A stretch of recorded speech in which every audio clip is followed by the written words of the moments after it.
Russia, the country that seems to be the last holdout where nothing was going on with the virus, and then all of a sudden they shut the whole country down. We received plenty of questions about what Russia does on the foreign policy track in this new reality, so we decided to respond to your call And he's fidgeting, which is not normal for Lavrov, because normally he's a strong guy. He's a jokester, but that's about it. we are having this press conference. So I am at your service, I'm ready to take your questions, and Denis will moderate this conversation. Colleagues, Russia Today, Россия сегодня is the first to have the word. Good afternoon, Mr. Lavrov.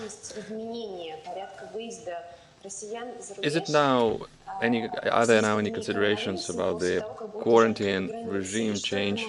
Now I'm referring to exit visas or maybe any other restrictions for going abroad for Russians in the context of the coronavirus epidemic. Are we discussing this with the foreign partners? Well, first off, this question is not at the table, and I frankly don't think there are anyone in the country wishing to go abroad right now. But there can be no restrictions, since the Constitution grants people the right to cross the border freely. So the question now is how we guarantee the minimum amount of people infected and to ensure the least possible human toll. Now he's kind of fiddling with the paper that he brought out of his pocket, but he's not doing much else. He's giving some very good eye contact. I'm assuming he's looking at a monitor, but he's not hiding. He's not really fidgeting. He's not stressed. He's just talking about constitutional rights. As we know, Washington continues criticizing the actions of WHO with regard to responding to the coronavirus. What's Russia's stance about it? I mean, the whole world is coming together to fight the new COVID infection, to fight this pandemic, and still there's one country that acts with such kind of criticism. Do you think that this is a useful and meaningful criticism, or? The paper that he brought out, he's pushed it over to the side. He's opened this folder. He's pushing this little, I don't know what in the world it is, away from himself when we finally cut to. So this question in and of itself has made him fidgety. This is not a responsible behavior. Well, we know full well that the United States has been pursuing this kind of policy and making this kind of statements for a while now. I mean, you can take a look at how the organization, I mean the WHO, was acting previously. It has a... You know full well the U.S. behaves this way. And you see him giving good eye contact, holding position, and then he changes rhetoric, and now we're going to fidget, back away, look down. Splendid track record. Besides, it acts as a coordinating agency. It helps. Now, even though he picks up this paper, he's actually not reading it. He's picking it up and using it as a barrier. He's pushed things away, like push it away, push it away. The question, he's pushing it away. And now the paper, he's bringing up like it's his wall. To respond to it, to mitigate the effort, and the consensus General Assembly resolution reflects this.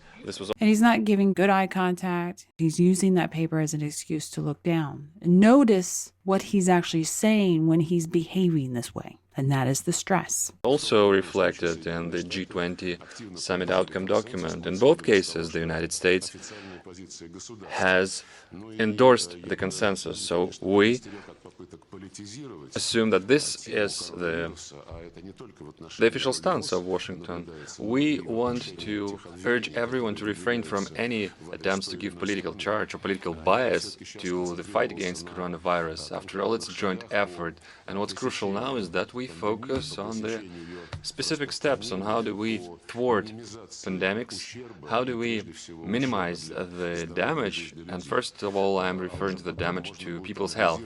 And once we do this, we'll be able to distill the experience that we've accumulated and look at the mistakes made, look at the achievements accomplished. But speaking of the WHO, its track record, its actions. Also understand that this translator is following along, so he's behind in the words translated compared to where Lavrov is. So he mentions who, Lavrov mentions who, and that's when he brings the paper back up for barrier. And that's not with the translator, obviously. Puts us in a very difficult context. First off, we need to save people's life to ensure their security. Now he's going to start naming. He says, first off, we need to save public life. And he's very comfortable, first off, and then he reaches over. And I'm talking public health now, but also it poses the need to create a favorable environment for people to thrive And he's fidgeting. He's brought the paper in, putting up his barrier. in.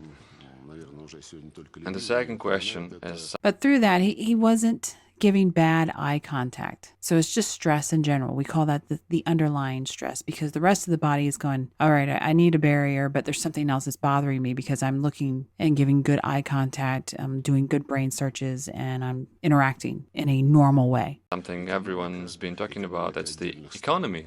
Impact of the coronavirus on the economy, impact on the global economy, on the national economy. Now he's going back to pretending to read the paper, and it's going a little higher. He's ratcheting it up. The fingers are sliding that paper up. You name it. And the word of the mouth these days is what's going on with the demand on many commodities, on the staple items and many others.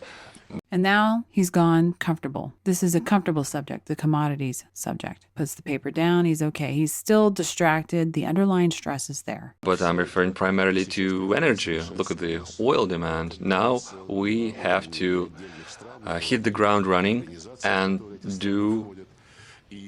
take some makeshift measures. And this is the second major challenge. First challenge is the public health, second is the economy, and third challenge is the So he mentions the third challenge, and the fidgeting, going back and grabbing the paper has begun again. fact that this situation tries the strength of states and of associations and alliances that these countries are part of.